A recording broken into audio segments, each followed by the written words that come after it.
Greetings, McKinley staff. It may have been a while since you've thought about the Instructional Practices Inventory, or the IPI as it's known. And so this video is to give you a brief refresher about the IPI categories and what this means for your practice. If you remember, the IPI is a set of faculty-led strategies which collect valid and reliable student engagement and higher order thinking data from across your building. It's a snapshot of how students are engaged and cognitively engaged in their learning across the building on a given day.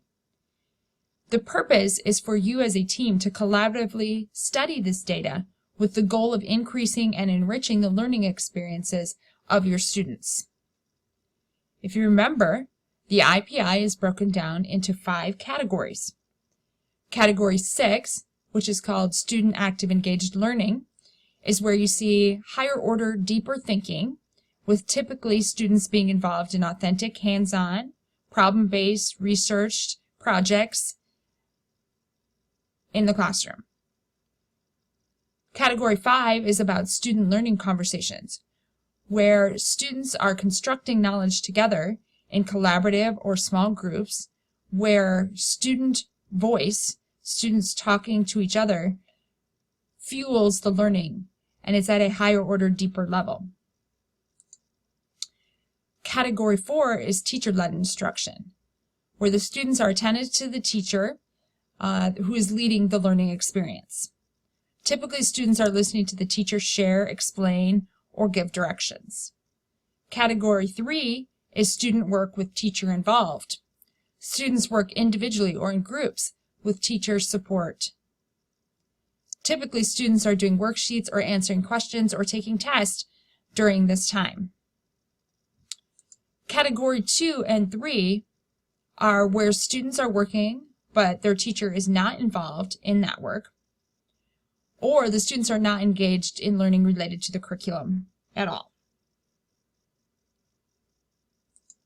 So if we look at all of the different categories, at 5 and 6, category 5 and 6, this is where we see a lot of higher order, deeper thinking and high student engagement taking place, where students are reflecting and evaluating, where they're critically thinking, analyzing, problem solving, being innovative.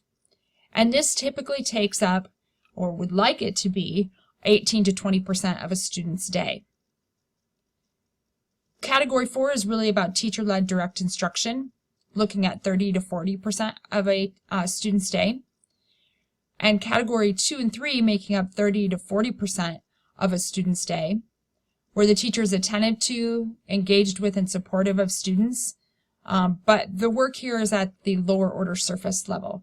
A lot of recall, memorization, skill, kill and drill, practicing, fact-finding missions, those things.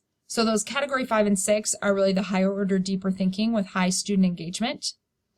And categories 2, 3, and 4 are those lower order surface skills. And then category 1 of the IPI is where students are not engaged in learning directly related to the curriculum, which is high disengagement. So when we look at this, though, we try not to think of it as a hierarchy. Okay. So there are six distinct categories, ways of classifying how students are engaged in their learning. But it's not to say that a 6 is better than a 5, or a 5 is better than a 4, or a 5 is better than a 3. A 5 is just different than a 3. And there are times when a 3 is very appropriate learning for students because they need to have the 3 experience in order to have the 5 experience. So categories 6, 5, 4, and 3 are all valuable learning experiences for all students, and students need to be engaged in all of those different types of experience in order to have a very rich learning experience. So the higher order, deeper versus the lower order surface.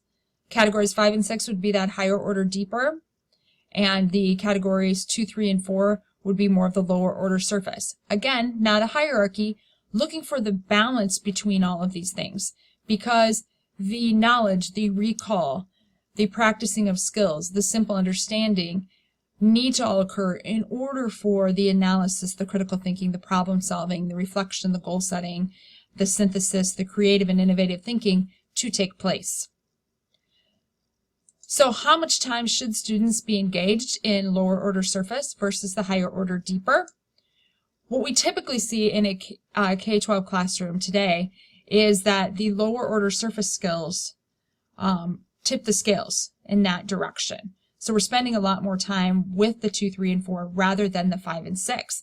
And typically in most schools, according to research done by Hattie and Jerry Valentine, who is the curator of the IPI, according to that research, they would tell you that in most schools we find 15 to 20% of the time students are spending in that higher order deeper, and 75 to 80% of the time is spent in that lower order surface, when what we really want to do is find the balance between the two.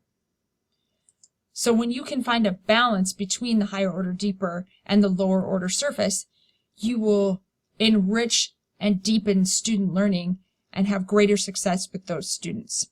So the IPI is a way of getting a snapshot of valid and reliable data across a school building of what does our school look like, and where are we at, and where do we need to build up and have more 5s and 6s so that we can find an appropriate balance in our building between the higher order deeper and the lower order surface. And if you need a visual reminder on the Canvas course, you will find a copy of the IPI categories as a refresher, and hope this helps you as you are thinking about how you plan your lessons and make sure you have an adequate balance between the lower order surface and the higher order deeper.